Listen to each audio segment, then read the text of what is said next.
ओम श्री गणेशाय नमः।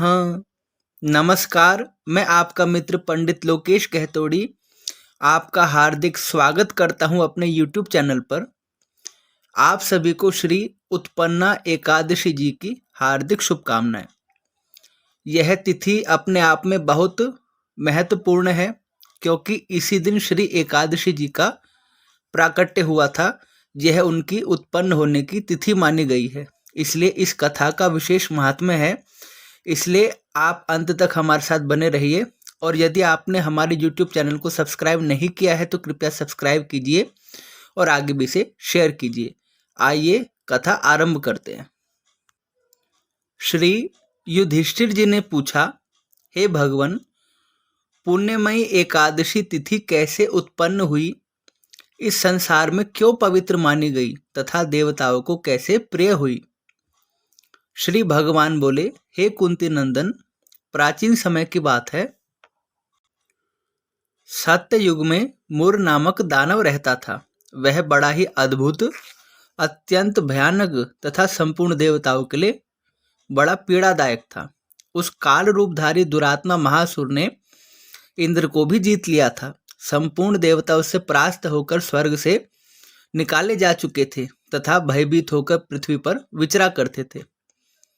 एक दिन सब देवता महादेव जी के पास गए। वहां इंद्र ने भगवान शिव के आगे सारा हाल कह सुनाया। इंद्र बोले, हे भगवान, हे महेश्वर, ये देवता स्वर्ग लोक से भ्रष्ट होकर पृथ्वी पर विचर रहे हैं। मनुष्यों में रहकर इनकी शोभा नहीं होती। हे देव, कोई उपाय बतलाइए। देवता किसका सहारा ले। महादेव जी ने कहा, हे देवराज, जहां सबको शरण देने वाले, सबकी रक्षा करने वाले जगत के स्वामी भगवान गरुड़ ध्वज विराजमान है, वहां जाओ, वे तुम लोगों की रक्षा करेंगे। भगवान श्री कृष्ण कहते हैं कि हे धर्मराज, महादेव जी की बात सुनकर परम बुद्धिमान देवराज इंद्र संपूर्ण देवताओं के साथ वहां गए। भगवान गदाधर क्षीर सागर के जल में सो रहे थे। उनके दर्शन कर इंद्र ने हाथ जोड़कर स्तुति आरंभ की। इंद्र बोले, हे देव देवेश्वर, आपको नमस्कार है। देवता और दानव दोनों ही आपकी वंदना करते हैं। हे पुंडरीकाक्ष, आप दैत्यों के शत्रु हैं। मधुसूदन, हम लोगों की रक्षा कीजिए। हे जगन्नाथ, संपूर्ण देवता मुर नामक दानव से भयभीत होकर आपकी शरण में आए हैं। हे भक्तवत्सल, हमें बचाइए। हे देव देवेश्वर, हमें बचाइए। हे देव देवेश्वर, हमें बचाइए। हे जनार्दन, हमारी रक्षा कीजिए, रक्षा कीजिए। दानवों का विनाश करने वाले हे कमल नयन, हमारी रक्षा कीजिए। प्रभु, हम सब लोग आपके समीप आए हैं, आपकी शरण में आए हैं। हे भगवान, शरण में आए हुए देवताओं की आप सहायता कीजिए। हे देव, आप ही पति, आप ही मति, आप ही कर्ता और आप ही कारण हैं। आप ही सब लोगों की माता और इस जगत के पिता हैं। हे भगवान, हे देव देवेश्वर, हे शरणागत वत्सल, देवता भयभीत होकर आपकी शरण में आए हैं। हे प्रभु, अत्यंत उग्र स्वभाव वाले महाबली मुर नामक दैत्य ने संपूर्ण देवताओं को जीतकर इन्हें स्वर्ग से निकाल दिया है। इंद्र की बात सुनकर भगवान श्री हरि विष्णु जी बोले, हे देवराज, वह दानव कैसा है, उसका रूप और बल कैसा है तथा उस दुष्ट के रहने का स्थान कहाँ है। इंद्र बोले, हे देवेश्वर, पूर्व काल में ब्रह्मा जी के वंश में तालजंघ नामक एक महान असुर उत्पन्न हुआ था, जो अत्यंत भयंकर था। उसका पुत्र मूर दानव के नाम से विख्यात हुआ।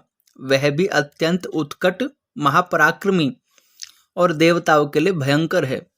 चंद्रावती नाम से प्रसिद्ध एक नगरी है, उसी में स्थान बनाकर वह निवास करता है। उस दैत्य ने समस्त देवताओं को पराजित करके स्वर्ग लोक से बाहर निकाल दिया है। उसने एक दूसरे ही इंद्र को स्वर्ग के सिंहासन पर बिठाया है। अग्नि, चंद्रमा, सूर्य, वायु तथा वरुण भी उसने दूसरे ही बनाए हैं। हे जनार्दन, मैं सच्ची बात बता रहा हूँ, इसमें कोई संशय नहीं, उसने सब दूसरे ही कर लिए हैं। देवताओं को तो उसने प्रत्येक स्थान से वंचित कर दिया है। इंद्र का कथन सुनकर भगवान जनार्दन को बड़ा क्रोध हो आया। वे देवताओं को साथ लेकर चंद्रावतीपुरी में गए। देवताओं ने देखा दैत्यराज बारंबार गर्जना कर रहा है। उससे परास्त होकर संपूर्ण देवता दसों दिशाओं में भाग खड़े हुए। अब वह दानव भगवान विष्णु जी को देखकर बोला, खड़ा रहो, खड़ा रहो। उसकी ललकार सुनकर भगवान के नेत्र क्रोध से लाल हो गए। वे बोले, अरे दुराचारी दानव, मेरी इन भुजाओं को देख।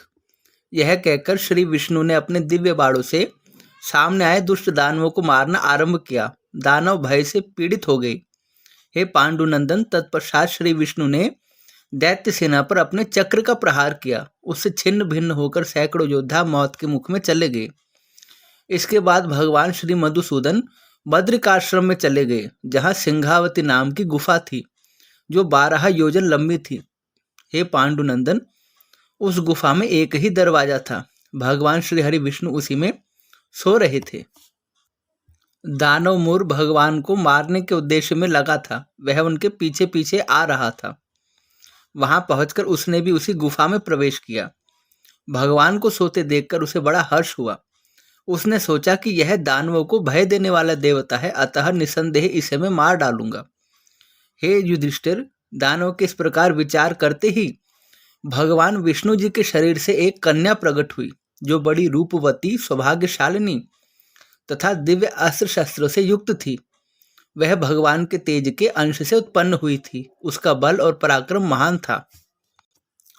हे राजन, दानवराज मूर ने उस कन्या को देखा। कन्या ने युद्ध का विचार करके दानव के साथ युद्ध के लिए घोषणा की। युद्ध छिड़ गया। कन्या सब प्रकार की युद्ध कला में निपुण थी। वह मूर नाम का असुर उसके हुंकार मात्र से राख का ढेर हो गया। दानव के मारे जाने पर भगवान जाग उठे। उन्होंने दानव को धरती पर पड़ा देखकर पूछा, मेरा यह शत्रु अत्यंत उग्र और भयंकर था, किसने इसका वध किया है? कन्या बोली, हे स्वामिन, आपके ही प्रसाद से, आशीर्वाद से मैंने इस महादैत्य का वध किया है। श्री भगवान बोले, हे कल्याणी, तुम्हारे इस कर्म से तीनों लोकों के मुनि और देवता आनंदित हुए हैं। इसलिए तुम्हारे मन में जैसी रुचि हो वैसे मुझसे वरदान मांग लो। देव दुर्लभ होने पर भी वह वरदान मैं तुम्हें अवश्य दूंगा, इसमें संदेह नहीं है। वह कन्या साक्षात एकादशी ही थी। उसने कहा कि हे प्रभु, यदि आप प्रसन्न हैं तो मैं आपकी कृपा से सब तीर्थों में प्रधान, संपूर्ण विघ्नों का नाश करने वाली तथा सब प्रकार की सिद्धि देने वाली देवी हो जाऊं। हे जनार्दन, जो लोग आप में भक्ति रखते हुए मेरे दिन को उपवास करेंगे, उन्हें सब प्रकार की सिद्धि प्राप्त हो जाए। माधव, जो लोग उपवास, नक्त अथवा एक भुक्त करके मेरे व्रत का पालन करें, आप उन्हें धन, धर्म और मोक्ष प्रदान कीजिए। श्री विष्णु भगवान बोले, हे कल्याणी, तुम जो कुछ कहती हो वह सब पूर्ण होगा। हे राजन, उस दिन एकादशी तिथि का जन्म हुआ था, इसलिए मार्गशीर्ष मास के कृष्ण पक्ष की यह एकादशी तिथि श्री उत्पन्ना एकादशी के नाम से विख्यात हुई। ऐसा वरदान पाकर एकादशी देवी भी बड़ी प्रसन्न हुई और संपूर्ण भक्तों का कल्याण करने लगी। दोनों पक्षों की एकादशी समान रूप से कल्याण करने वाली है। इसमें शुक्ल और कृष्ण का भेद नहीं करना चाहिए। यदि उदय काल में थोड़ी सी एकादशी, मध्य में पूरी द्वादशी और अंत में थोड़ी सी त्रयोदशी हो तो वह त्रिस्पर्शा एकादशी कहलाती है। वह भगवान को बहुत ही प्रिय है। यदि एक त्रिस्पर्शा एकादशी को उपवास कर लिया जाए तो 1 सहस्त्र एकादशी व्रतों का फल प्राप्त होता है, तथा इसी प्रकार द्वादशी में पारण करने पर सहस्त्र गुना फल माना गया है। अष्टमी, एकादशी, षष्ठी, तृतीया और चतुर्दशी ये यदि पूर्व तिथि से विद्ध हो तो उनमें व्रत नहीं करना चाहिए। परिवर्तनीय तिथि से युक्त होने पर ही इनमें उपवास का विधान है। पहले दिन में और रात में भी एकादशी हो तथा दूसरे दिन केवल प्रातः काल एक दंड एकादशी रहे तो पहली तिथि का परित्याग करके दूसरी तिथि की द्वादशी युक्त एकादशी को ही उपवास करना चाहिए। यह विधि मैंने दोनों पक्षों की एकादशी के लिए बताई है। जो मनुष्य श्री एकादशी को उपवास करता है वह वैकुंठ धाम में, जहाँ साक्षात भगवान गरुड़ध्वज विराजमान है, जाता है। जो मानव हर समय एकादशी के महात्म्य का पाठ करता है उसे सहस्र गोदानों के पुण्य का फल प्राप्त होता है। जो दिन में या रात में भक्ति पूर्वक इस महात्म्य का श्रवण करते हैं वे निसंदेह बड़े भयंकर पाप कर्मों से भी मुक्त हो जाते हैं। एकादशी जी के समान पाप नाशक व्रत दूसरा कोई नहीं है। इस कथा को कहने और सुनने मात्र से ही भगवान की प्रसन्नता की प्राप्ति हो जाती है और उससे कुछ भी असंभव नहीं रहता। इस प्रकार श्री उत्पन्ना एकादशी का महात्म्य आप लोगों के समक्ष मैंने कह सुनाया। यह तिथि अपने आप में बहुत महत्वपूर्ण है क्योंकि इसी दिन श्री एकादशी जी का प्राकट्य हुआ है। यह उनका जन्मदिन ही माना गया है, इसलिए इस कथा का सुनने का भी विशेष महात्म्य है। आशा करता हूँ कि आपको यह कथा अवश्य पसंद आएगी। कृपया इसे लाइक कीजिए और अपने कमेंट दीजिए।